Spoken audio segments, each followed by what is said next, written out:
नांदेड शहरातील कौठा परिसरामध्ये 24x7 पाण्याचा शुभारंभ करण्यात आला। आता माजी मुख्यमंत्री अशोकराव चव्हाण साहेब यांच्या हस्ते जे आहे ते या सगळ्या योजनेचं उद्घाटन करण्यात आलं आहे। या संदर्भात बोलण्यासाठी आपल्यासोबत नवनिर्वाचित महापौर कविता मुळे मॅडम आहेत।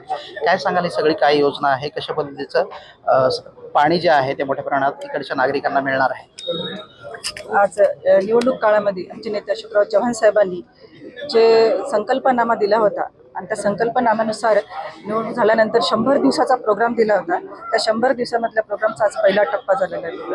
तर पहिल्या टप्प्यामध्ये आम्ही शासनाने जे 2 वाहन दिले आहेत शहराच्या स्वच्छतेसाठी, शहर स्वच्छ व्हावं आणि कर्मचाऱ्यांवरचा सुद्धा ताण कमी व्हावा यासाठी त्याचं लोकार्पण केलं वाहनाचं।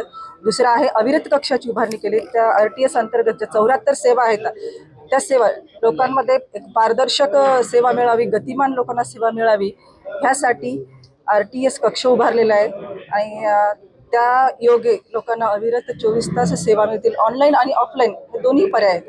नंतर पाणी पुरवठा विभागाकडून 24/7 हा जो प्रोग्राम घेतला होता त्यासाठी रविनगर हे प्रायोगिक तत्वावर आपण या ठिकाणी सुरू केलेला आहे प्रोग्राम। या योगे पाण्याचा जो अपव्यय आहे तो टाळेल। जो नागरिकांमध्ये अवेअरनेस नाही आहे पाण्यासाठी, पाणी नाही म्हणतात पण पाण्याची बचत करण्याची तेवढा कोणाचा मानस नसतो।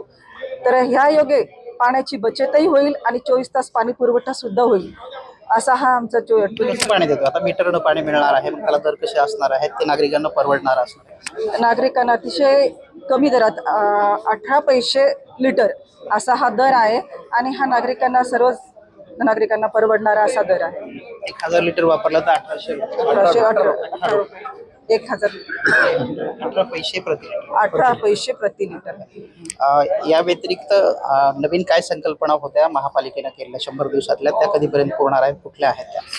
त्याचीही प्रोसेस चालूच आहे। पहिला टप्पा आहे, या नंतरचे जे गोदावरीचं शुद्धतेचं आहे पाणी ह्याचं गोदावरी शुद्धीकरण प्रोग्राम, त्यानंतर 1 दिवस आड पाणी देण्याचा तोही संकल्प आम्ही लवकरच पूर्ण करणार आहेत।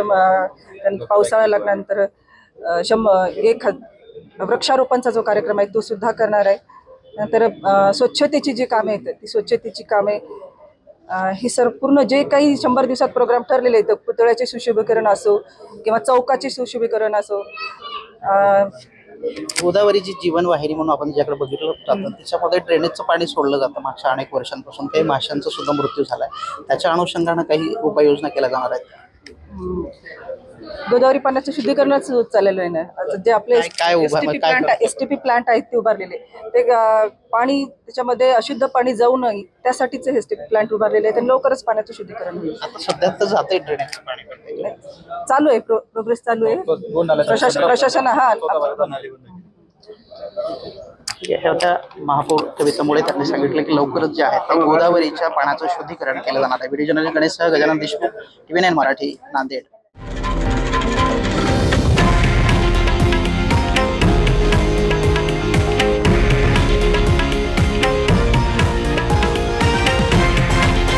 हे आहे देशातील नंबर 1 न्यूज नेटवर्क आणि आपण पाहत आहात TV9 मराठी, एकमेव।